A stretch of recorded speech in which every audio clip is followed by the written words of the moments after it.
آپ ویسے بہت انتظار کر چکے ہیں اور وقت کے آپ سے بہت دے چکے ہیں.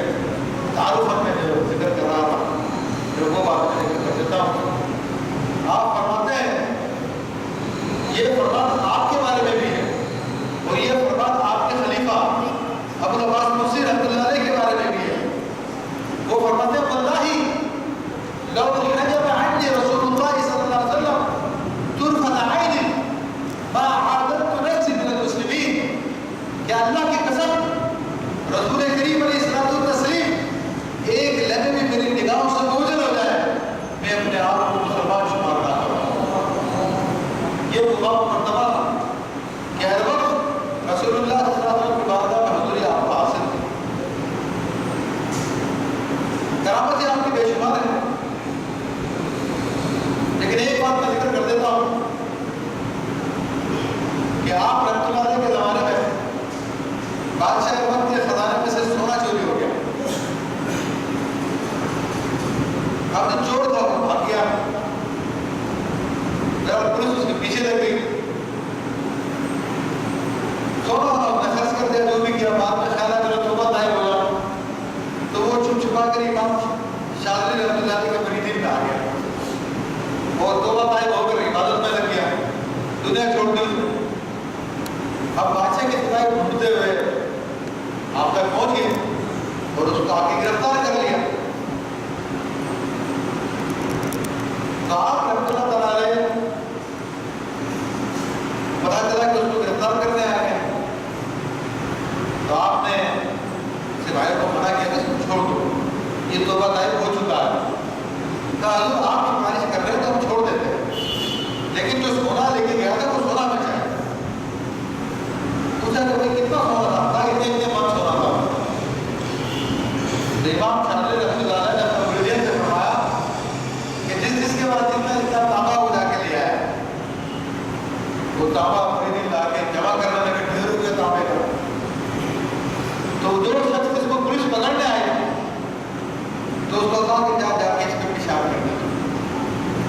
وہ شخص گیا اور تانبے کے ڈھیر کو جا کے پیشاب کر دیا. پیشاب کر کے اترا تو سارا سونا ہو چکا. ابھی اندازہ کر لی کہ آپ کی صحبت میں جو لوگ رہتے تھے ان کے پیشاب سے جو تانبا سونا بچا. آپ اندازہ کر لیے کرامتوں کا کیا معاملہ. ٹھیک ہے میرا سلسلہ شاذلیہ کا تعارف پیش کرا ہوں. اس سلسلے کی خاص بات یہ بھی ہے جو حضرت علامہ عبد الوہاب شعرانی رحمۃ اللہ تعالیٰ علیہ نے طبقات الکبریٰ میں بیان فرمائی. وہ خاص بات یہ ہے کہ سلسلہ شاذلیہ کے بڑے بزرگ شیخ محمد حنفی کا فرمان ہے. وہ فرماتا ہے کہ نحن مختارون فی اللوح المحفوظ. ایک تو یہ کہ اللہ نے لوح محفوظ میں ہم کو چن لیا. دوسرا وہ فرماتے ہیں قیامت تک جتنے بھی اولیاء دواوین آئیں گے یعنی وہ اولیاء جو کہ آفیسر ہوتے ہیں اور اس کتب ابدال وغیرہ وہ سارے کے سارے سلسلہ شاذلیہ میں سے ہوں گے. اور تیسری بات یہ فرماتے ہیں کہ ہمارے سلسلے کا جو ہمارا مرید ہے شاذلی ہے وہ کبھی بھی حالت شکر میں نہیں مرے گا. یہ مقام ہوتا شکر کا. کہا میرے ہوش میں آئے گا پھر وہ جان دے گا اس سے پہلے نہیں کرے گا. اور چوتھی بات یہ فرماتے ہیں کہ ہمارا مرید جہاں پر بھی ہو وہ شاذلی شیخ کی نظر میں ہوتا ہے. جس طرح کہ مگرمچھ پانی میں ہوتا ہے مگر اس کا انڈا ریت میں پڑا ہوتا تو وہ پانی میں رہ کر اپنے انڈے کو سینچتا ہے. وہ مرغی کی طرح نہیں ہوتا شاذلی کی کہ مرغی جب تک انڈے کو پلک نیچے نہیں دبائے تو بچہ نہیں نکلتا. وہ مگرمچھ کی طرح ہوتا ہے کہ مرید کہیں پر بھی بیٹھا ہو فیض کی نگاہ اس کے اوپر ہوتی ہے اور اس کو اس کے مقامات دے کر آتی ہے. تو یہ چار تعارف کے طور پر بات ہے جو میں ذکر کر رہا ہوں. اور خود سیدنا امام ابو الحسن شاذلی رضی اللہ تعالیٰ عنہ کا یہ فرمان موجود ہے کہ اللہ تبارک و تعالیٰ نے میرے مریدین کی بخشش فرما دی ہے اور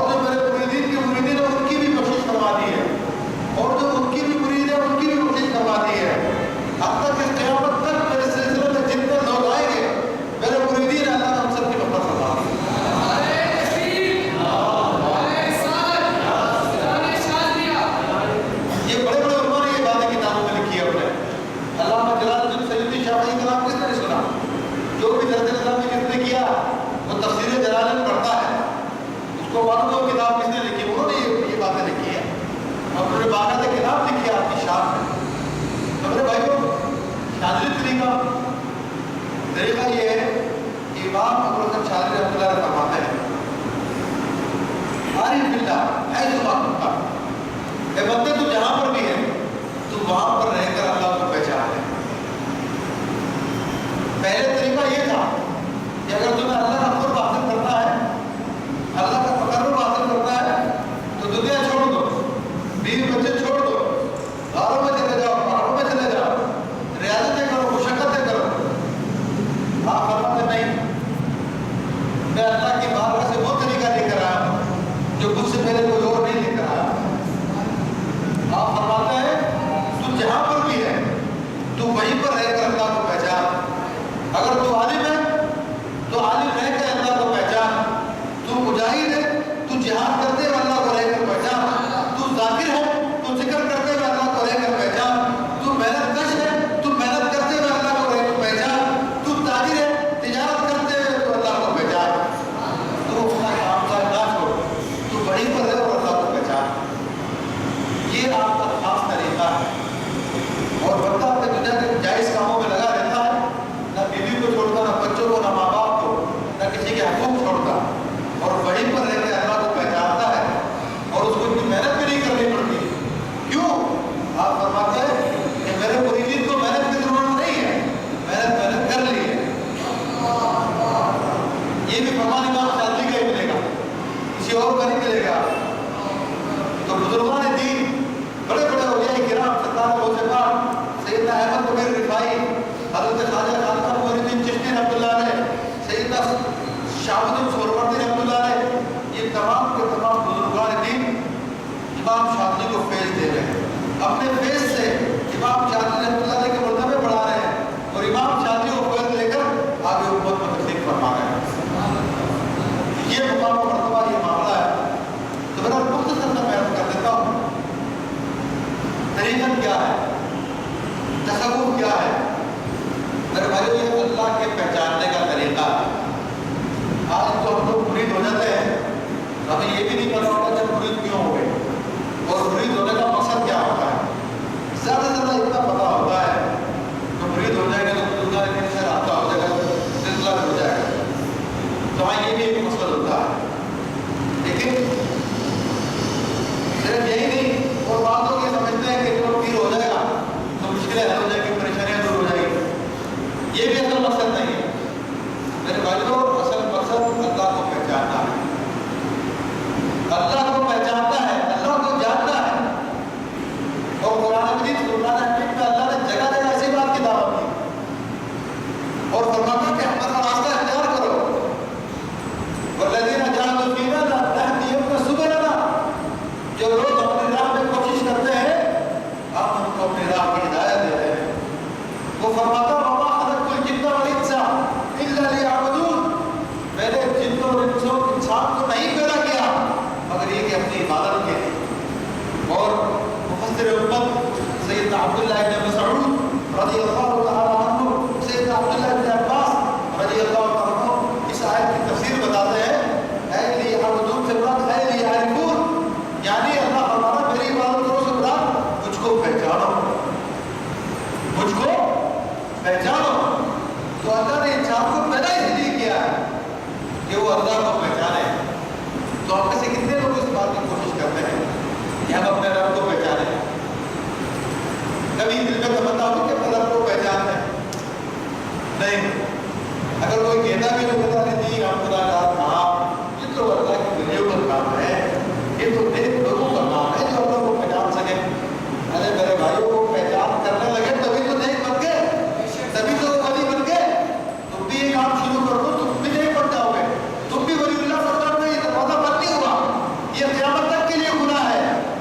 یہ دروازہ قیامت تک کے لیے کھلا ہوا ہے ولایت کا, لیکن جو اس کی راہ میں کوشش کرتا ہے اس کو ملتا ہے. اب کوشش کرانے والے تو موجود ہیں, لیکن کوشش کرنے والے موجود نہیں, سیکھنے والے موجود نہیں ہیں. تو اس لیے کوئی پہچان نہیں کرتا.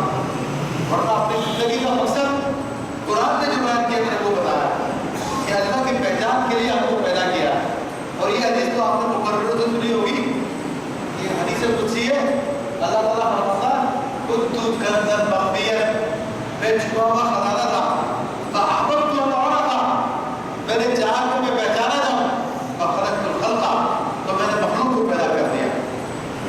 تو اللہ نے مخلوق کو پیدا فرما رہا ہے، وہ اپنی پہچان کے لیے پیدا فرما رہا ہے۔ ہم میں سے کتنے لوگ ہیں جو اس مقصد کے لیے کوشش کر رہے ہیں؟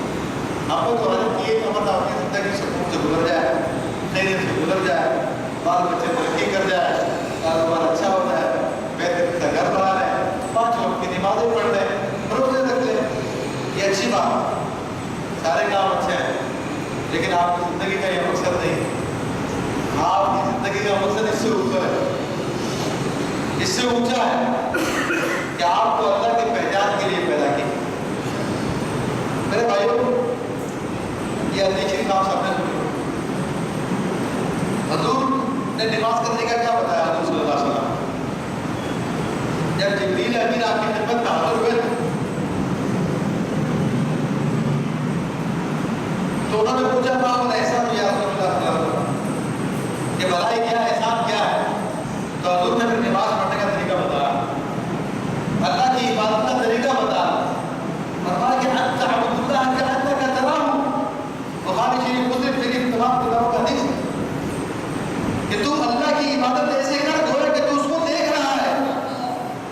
فَإِن لَمْ تَكُن تَرَاهُ، اگر تو اس کو نہیں دیکھ سکتا فَإِنَّهُ يَرَاكَ، کم سے کم یہ سمجھ لے کہ وہ تجھ کو دیکھ رہا ہے۔ یہ 2 مرتبے ہیں، یا تو اللہ کو دیکھ رہا ہے یا اللہ تجھ کو دیکھ رہا ہے۔ بتاؤ کون سا مرتبہ حاصل کیا ہے؟ جب نماز پڑھتے تو کون سے مرتبے میں ہوتے ہیں؟ پہلے میں ہوتے ہیں، دوسرے میں ہوتے ہیں، نہ پہلے میں ہوتے ہیں نہ دوسرے میں ہوتے ہیں، ہم اپنے نفس میں ہی ہوتے ہیں، ہم یہیں پہ کھڑے ہوتے ہیں، یہیں پہ حساب کتاب کر رہے ہوتے ہیں، یہیں پہ دنیا کی باتیں سوچ رہے ہوتے ہیں، اوپر گزر گئی۔ حضور تو بتا رہے اللہ کی بات کیسے کریں، وہ جو زندگی کا مقصد ہے وہ بتایا، مگر ہم جب اللہ کی بات آتی ہے، جب کوئی دعا کا مسئلہ آتا ہے، جب کوئی پریشانی ہوتی ہے تو اللہ کو پھر بھی یاد نہیں کرتے۔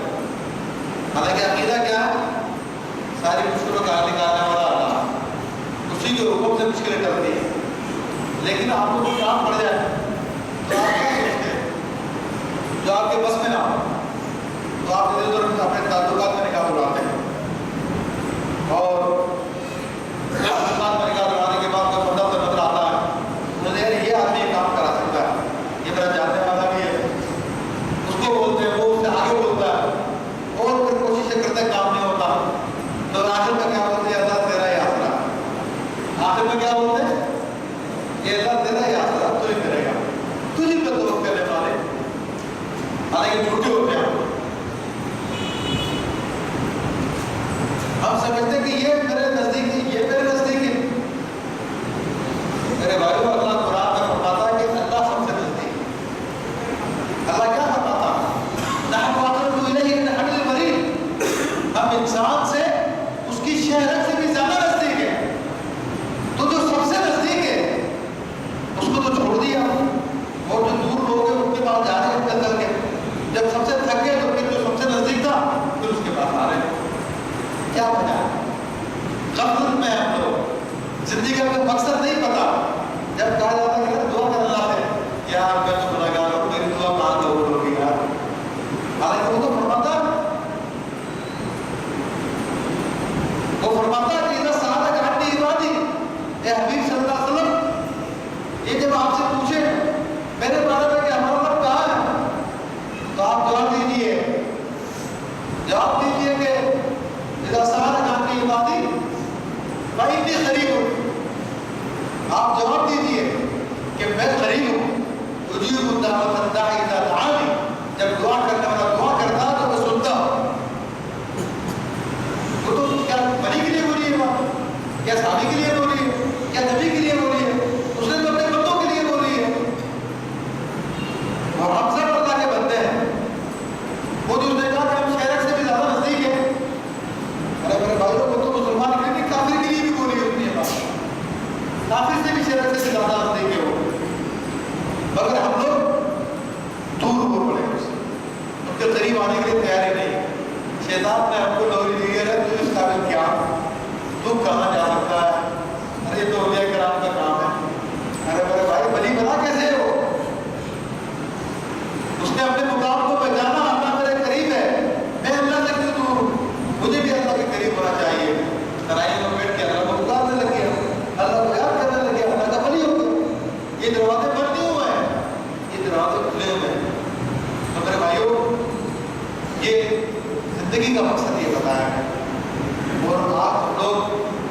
زندگی کے مقصد کو بھول چکے ہیں.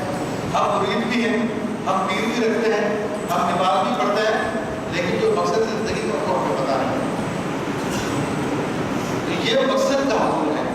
اور یہ مقصد اگر شاذلی طریقے میں آپ سیکھنا چاہتے ہیں تو امام شافعی تو یہ فرمایا کرتے تھے, کوئی 3 دن میرے پاس ٹھہرے, اگر اس کو اس کا مقصد حاصل نہ ہو تو کسی اور کے پاس چلا جائے.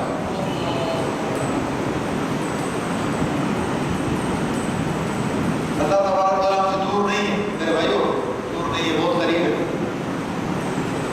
آج تک آپ خود سمجھ رہے ہوں گے, لیکن آج جان لو, آج سمجھ لو, شادی کی بات سن لو کہ رب تم سے دور نہیں ہے, نہ تم رب سے دور. جب غفلت کے پردے چھائے نا, اگر وہ آپ سے دور ہوگا تو کیوں کہتا کہ مجھ کو پکارو تو وہ نہیں استجب لگوں, مجھ سے دعا کرو میں تمہاری دعائیں قبول کروں گا, اتنی قریب ہو میں تمہارے قریب ہوں. وہ کیوں فرماتا اینما تولوا فثم وجه اللہ, تم جدھر منہ گھماؤ ادھر اللہ ہے. وَأَمَّاكُمْ أَيْنَمَا كُنتُمْ, وہ تمہارے ساتھ ہے تم جہاں پر بھی ہو. وہ فرماتا نحن أقرب إليه من حبل الوريد, ہم اس کی شہرت سے زیادہ نزدیک. وہ تو اتنا قریب ہے, پھر غفلت کیوں؟ چلو ذہن میں سوال آتا ہوگا تو پھر ہمیں پتا کیوں نہیں چلتا اتنا قریب؟ وہ اتنا قریب ہے تو نظر کیوں نہیں آتا, محسوس کیوں نہیں ہوتا؟ میرے بھائیوں, اس کی زیادہ قربت ہی کی وجہ سے ہم سے چھپا ہو. جو چیز بہت زیادہ قریب آ جاتی ہے پھر نظر نہیں آتی. آپ کی آنکھ میں کوئی چیز گر جائے تو آپ کو نظر آتی ہے؟ آنکھ میں گری ہوئی چیز ہے, حالانکہ آنکھ دیکھنے کا کام کرتی ہے. جو دیکھنے کا کام کرتی ہے, کوئی چیز اگر اسی کے قریب آ گئی تو نظر آنا بند ہو جاتی ہے. تو اس کو دیکھنے کے لیے کیا کرتے ہو پھر؟ کسی کو دکھاتے ہو یا آئینہ سامنے لے کر آتے ہو تو پھر نظر آتا ہے. تو مرشد کامل ایسے ہی آپ کے لیے اللہ تبارک و تعالیٰ کے تجلیات کا آئینہ ہوتا ہے. اس آئینے میں جب آپ دیکھتے ہیں تو آپ کو آپ کا رب نظر آتا ہے. مگر وہ آئینے کہاں سے لے کے آتے ہیں؟ کوئی ڈھونڈنے کی کوشش کرو, تلاش کرو جو تمہیں تمہارے رب سے ملا ہے. یہ شادی سلسلے کا پیغام ہے, اس کو پہچانو آپ. یہ رب کریم ہم لوگوں کو سمجھا کہ ہم گناہ گار ہیں, اس قابل نہیں ہے. ہمارا گناہ اپنا کچھ نہیں بگاڑ سکتا میرے بھائیوں. وہ گناہ گار جو اللہ کی بارگاہ میں ہوتا ہے وہ اس میں بہت نزدیک ہے. گناہ گار کا آنسو عابدوں کی عبادت سے, عالم کے علم سے, متقیوں کے تقوی سے, زاہدوں کے ذوق سے زیادہ بڑھ کر ہے. اللہ کی نگاہ میں گناہ گار کا آنسو ان سب سے بڑھ کر ہے. حدیث شریف میں آتا ہے کہ جس کی آنکھ سے اللہ کے خوف کی وجہ سے مکھی کے سر کے برابر کے آنسو نکل آیا تو اس کو آنکھ کو جہنم نہیں جلاتی ہے. یہ گناہ گار کے آنسو نکلتے ہیں نا, جو اپنے آپ کو نیک سمجھ کے بیٹھا وہ کب روئے گا. جو گناہ گار ہونا بھی انسان کا تمغہ ہے, تو گناہ گناہ گھبرائے آپ. یہ گناہ تو رب کے قریب کرنے والے ہیں. اپنے رب سے توبہ کرو, رب کے قریب ہو جاؤ. وہ تو تمہیں بلا رہا ہے, تو اللہ ہی نہیں آ. یہ لوگوں سب کے سب اللہ کی طرف توبہ کرو, اللہ کی طرف لوٹ جاؤ. وہ تو بار بار بلا رہا ہے. اگر ہم لوگ جو ہے بات نہیں سمجھ رہے, ہم لوگ سمجھ رہے شاید ہم کوئی جس طرح کے آپ لوگوں کے لیے کہہ دیا جاتا ہے کہ جو اونچی گاڑیوں میں گھومتا ہے, بڑے مہنگے قسم کے گھروں میں رہتا ہے, تو اس کو بولتے ہیں بڑا آدمی سمجھا آدمی. اور جو بیچارہ کو مزدوری کرتا ہے, کوئی چھوٹا موٹا کام کرتا ہے, چاہے اس کے علاوہ کوئی جوتی کام رہا ہو, کوئی کھیت میں چلا رہا ہو, تو ماشاءاللہ متکبر لوگ کہتے ہیں کمی کمی نہیں, ایسی باتیں کرتے ہیں. تو ہم لوگوں نے شاید یہ سمجھ رکھا ہے کہ جو اولیاء اللہ وہ بہت یعنی اونچے لوگ ہیں, وہ اللہ سے رابطہ کرتے ہیں, ہم کبھی کبھی نہیں ہم کہاں رابطہ کرتے ہیں. لیکن میرے بھائی نہیں, اللہ نے آپ کو کبھی کبھی نہیں بنایا. اللہ نے تم کو بنایا اپنی بارگاہ کے لیے. اللہ نے تم کو پیدا اپنی پہچان کے لیے کیا. غلط کرو, قرآن کی آیتیں سنائی میرے آپ, کس لیے پیدا کیا اللہ نے؟ اپنی پہچان کے لیے پیدا کیا. مگر ہم لوگوں کے اندر احساس کمتری کبھی کبھی انہوں کا ہو گیا پیدا. وہ بڑی اچھی آیت لکھی ہے شیخ سعدی رحمۃ اللہ علیہ نے, جو مولانا روم رحمۃ اللہ علیہ نے لکھی ہے. بات کو ختم کرتا ہوں, کافی ٹائم ہو گیا تو اس لیے ختم کرتا ہوں آپ نے ایک آیت بتا کے.